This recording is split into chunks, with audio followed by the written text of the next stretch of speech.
Good afternoon, everyone. My name is Dale. My name is Dale Sims. I think we're all ready to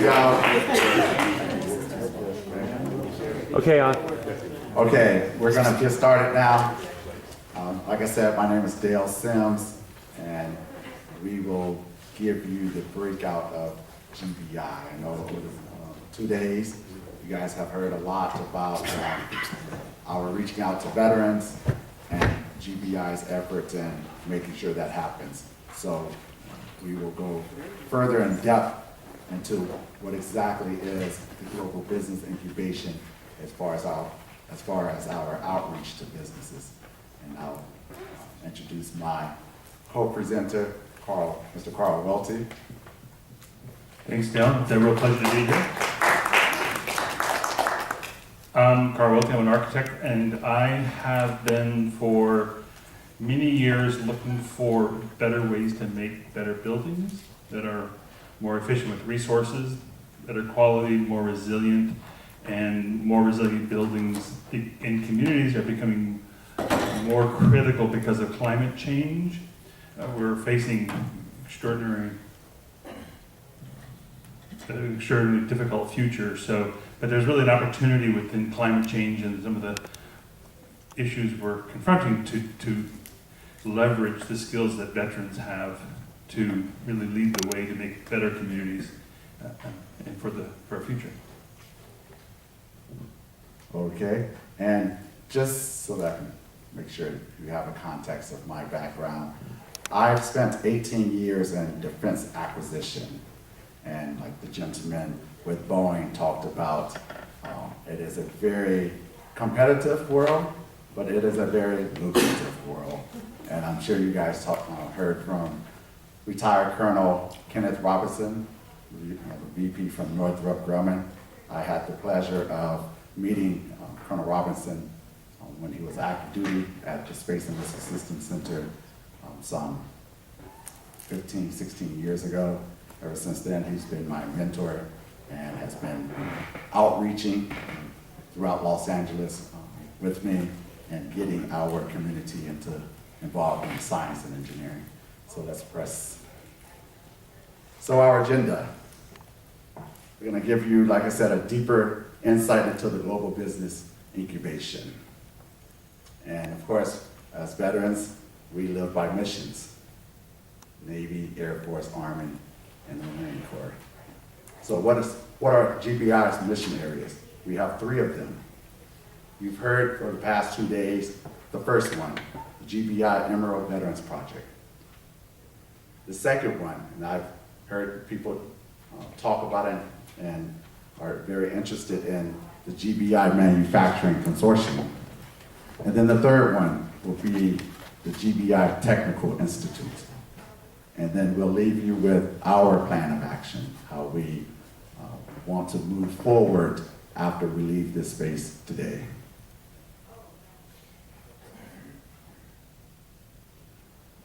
So like you've been told, you've learned about over the past 2 days what the global business incubation is about. It has a very rich history starting here at LMU. So we want to continue with that rich history that was started by Paul McDonald, Tanya McDonald, Dr. George Hess, and Phil, the man. I keep telling people, I tell people, Phil was obviously a 4-star general in a former life. So we have Phil Brown. The 3 mission areas of GBI. Again, over the past 2 days, I think you've received a lot of information about the GBI Emerald Veterans Project. You know, it's an interesting thing when a country is protected by a group of people, but when those people return to their country, they are not fully utilized. And I myself grew up as a Navy brat, so I've been in this world, this military world, my entire life, except for college, because my parents wanted me to go to the academy and I refused to. So I wanted a normal life, but I myself went into the Air Force after college for 10 years. And I'm still well, currently I've been a defense contractor since the day I got out of the Air Force. So basically, Emerald Veteran Project, they need us. They need us as they did in the uniform, they need us outside of the uniform to help guide our communities. The mission we had in the military services are just as important as the mission we have now to guide our communities. And this time around, it's really about financial. You know, in the service, we really don't think much about financial. We're given a budget, and like the gentleman said yesterday, we execute on that budget. But within our communities, now it's about delivering financial, economic revitalization to our communities. And they need our integrity, our skill sets to help make that happen. So now, you're going to hear about the other two mission areas of the Global Business Incubation. GBI Manufacturing Consortium. What is it about? Well, as we know, we're all in a technological age. There's no running away from it. You can't hide from it. It's here. It's not 10 years from now, it's here. So we must bring science, technology, engineering, and mathematics-based companies to our communities. It is vital. Without doing that, we have pretty much failed ourselves, failed those who have come before us, and will most definitely fail those who come after us. How are we going to do this? GBI is reaching out to both public and private universities, such as LMU, LA Trade Tech, IGL. You heard from Marcella earlier this morning. So I don't want to get ahead of myself, but we're reaching out to other universities, academia, which I will discuss in this presentation. We also are partnering with federal, state, and local government. And yesterday's presentation by the Los Angeles World Airport, that was a remarkable presentation. Insightful information as far as how to get involved on a business level with their ongoing projects there at the airport, which is, as you heard, actually owned by the city of Los Angeles. The next bullet, develop teaching factories. And I have to admit, I come from the defense industry, so we have different terminology for things. So when I met Paul and Tanya McDonald, and they kept saying teaching factory, and I kept saying, what is that?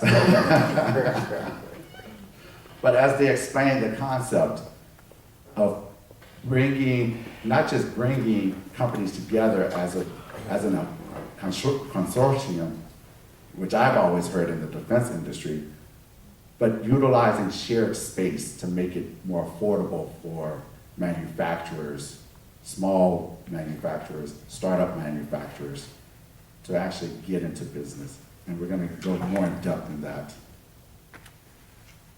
And so,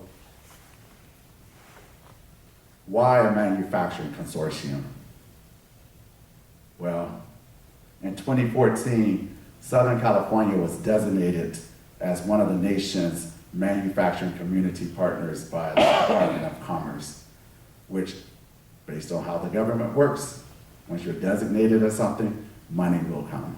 So $1.3 billion of federal funding has been earmarked to help support Southern California's manufacturing initiatives.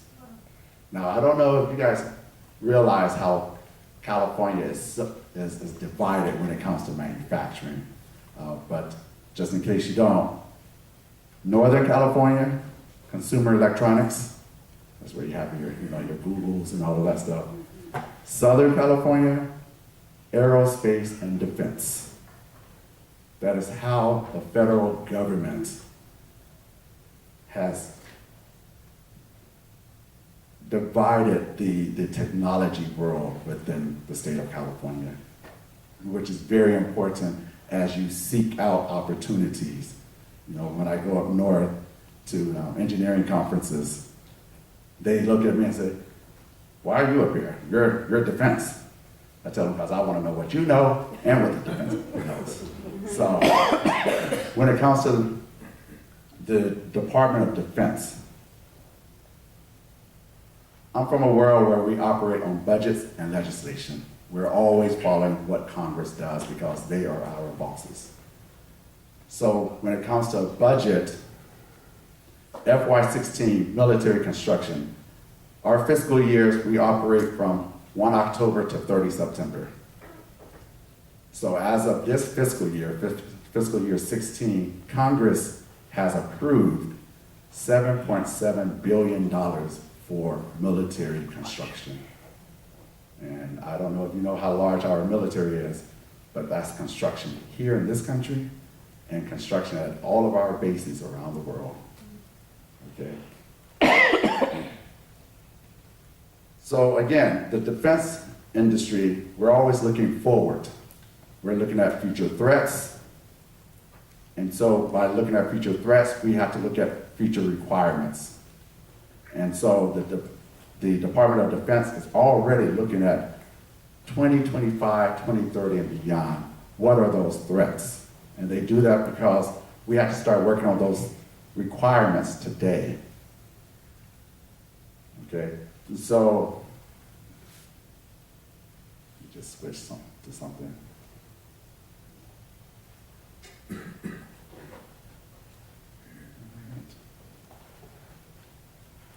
think it came up. Okay, but at the end of the presentation, I'll show you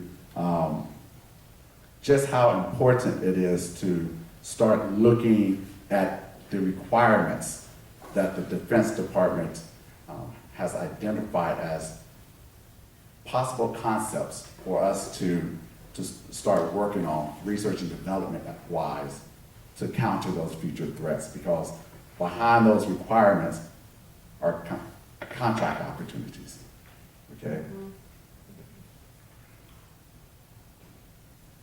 Again, how will GBI create this manufacturing consortium?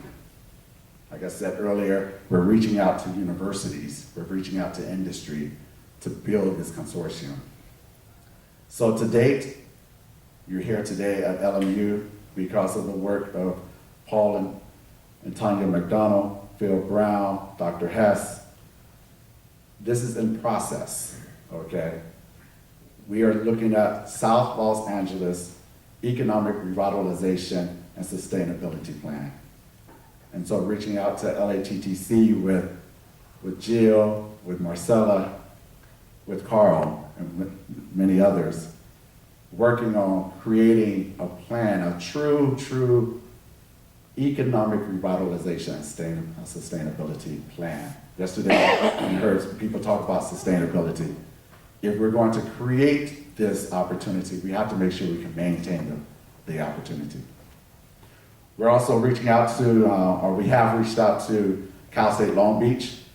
Yesterday, you heard from Professor Bollinger. And so, again, we are, with this one, we're in preliminary discussions as far as what should this plan entail. And I have to smile because in the third bullet, it's my hometown, Jackson, Mississippi. We've been in discussions with Jackson State Office of Small Business Development. They've reached out to GBI for assistance, for guidance. So we're in discussion with them as far as how should their plan look like. And we're going to move forward and talking with them and assisting them in revitalizing my city, Jackson, Mississippi, in the great state of Mississippi. So let me kind of focus on South Los Angeles.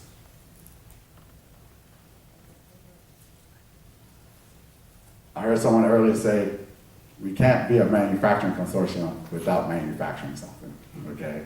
So we're very fortunate to actually have Carl Welty and his team build a construction company and makes a village which really focuses on veterans, homeless veterans and low-income veterans, and joining GBI to make this manufacturing consortium come forward.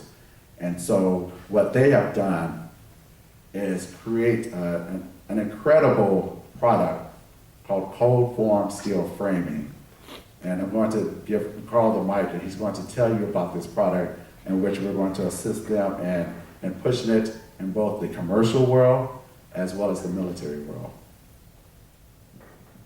Thanks, Dale. And as I said before, it's a real pleasure to be part of this community.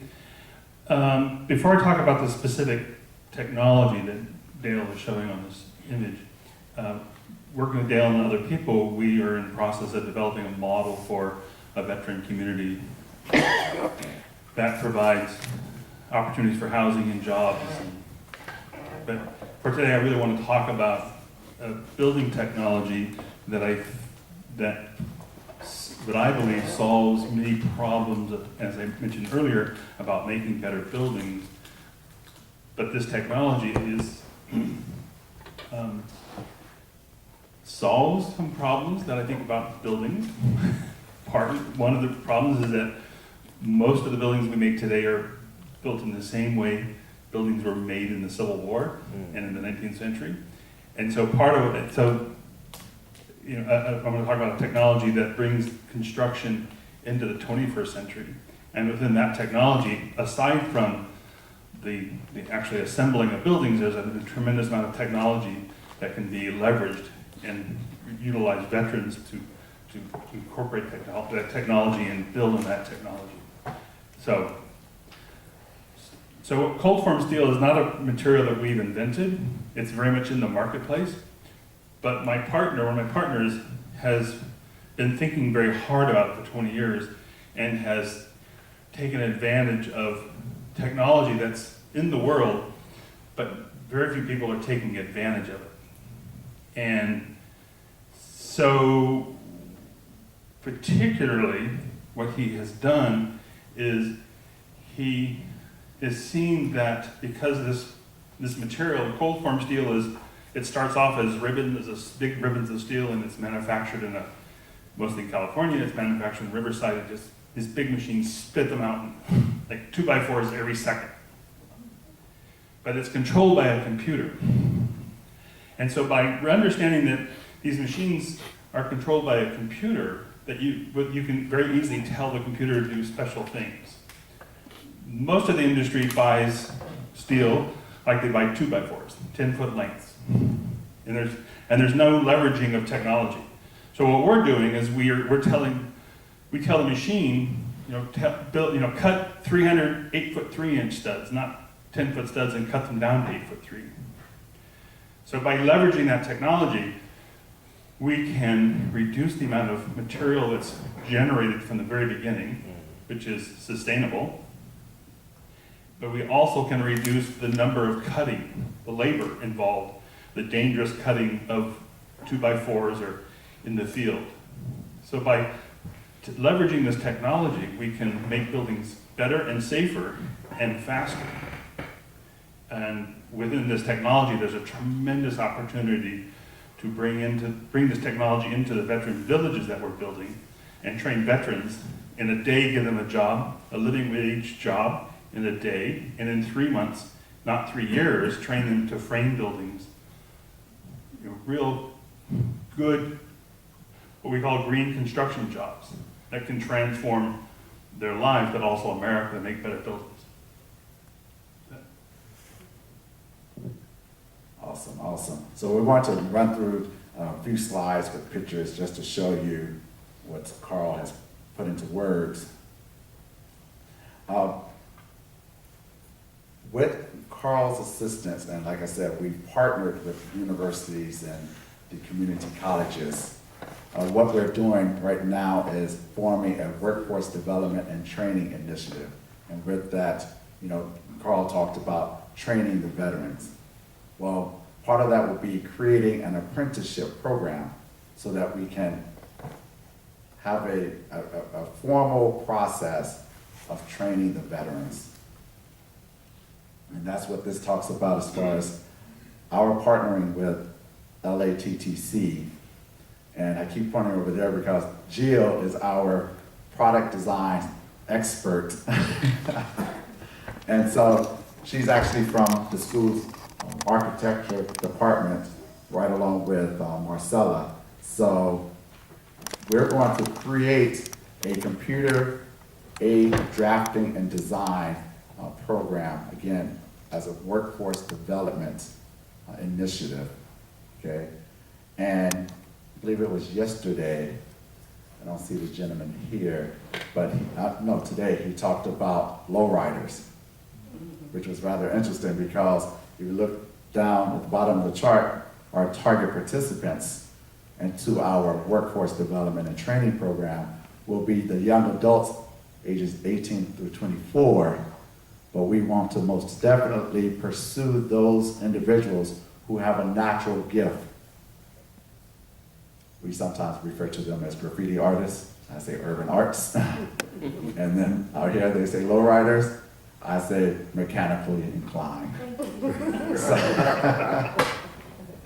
So it's just amazing how we're all on the same level. We're all speaking the same thing. We know what the answers are. My thing is to say to you, let's make it happen. So with LATTC and their architecture department, through this workforce development and training initiative, we're going to bring the people in from within the community and teach them about product design. Because think about it, graffiti artists, lowriders, they are already artists. They know about shapes, geometrical shapes and so forth. So to run them through the CAD program and to pivot that skill set to more lucrative career fields will be very dynamic. What you're looking at now are products or designs that were created by LATTC students. And as Carl talked about, utilizing green technology, smart building, smart manufacturing to create these designs. Again, more things that Carl talked about as far as the cold form steel framing, looking at inventory control, teaching the veterans how to do the detail cutting and the pre-assembly. These are the type of work skills that our veterans will be able to learn and to be able to afford to gain a sustainable living.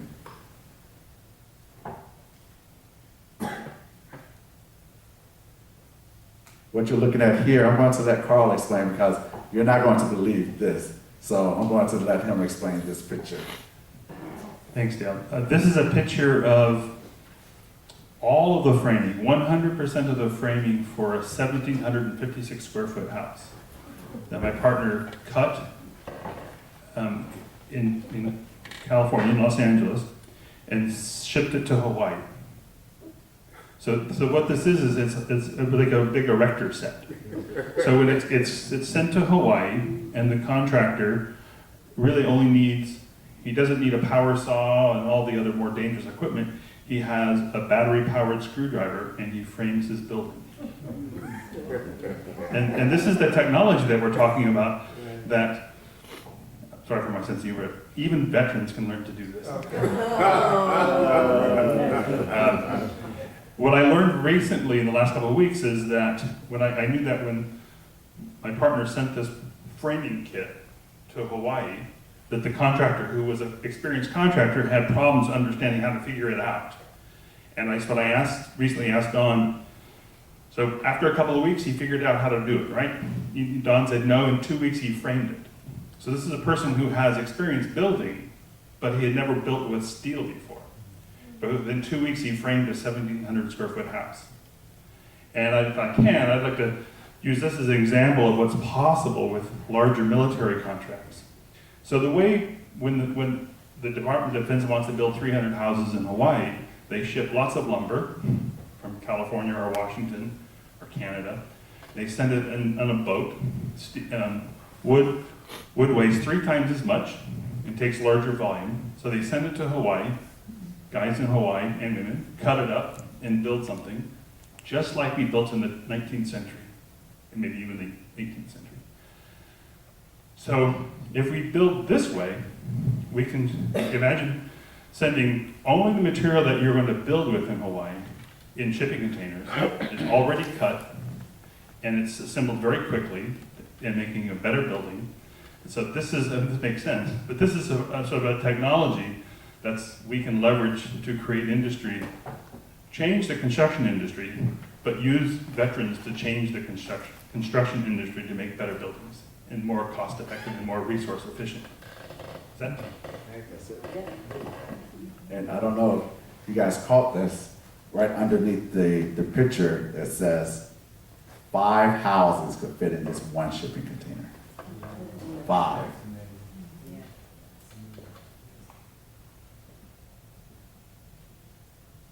Just check this out. It's interesting because what you have about 5 or 6 individuals carrying. Yes. Okay. The trusses, you know, you would see. Go ahead. Yeah, you can count, I think, 6 guys who have lifted this truss. A truss is something for a big roof system. So 6 guys have lifted this up. You don't see any cranes on the site because steel is 1/3 the weight of wood. If it was a wooden truss and it was more than 12 feet long, you'd have to have a crane on the project.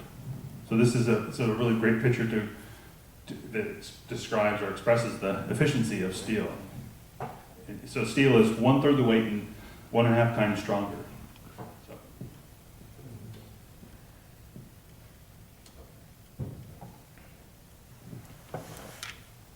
I mean, that is amazing. I mean, just think about it. The dynamics. We often hear that it's almost difficult to transition our veterans when they come back to their country, to transition them into civilian life. You know, they make it sound impossible. And I always tell Carl, I'm all about legislation because that's how you follow the dollar. And so when you look at legislation and you see how much money our government spends to address the homeless and the low-income veteran issues, it's a minimum this fiscal year, or should I say FY15, I haven't looked at FY16, but FY15, a minimum of $300 million. Can you imagine what we can do with $300 million?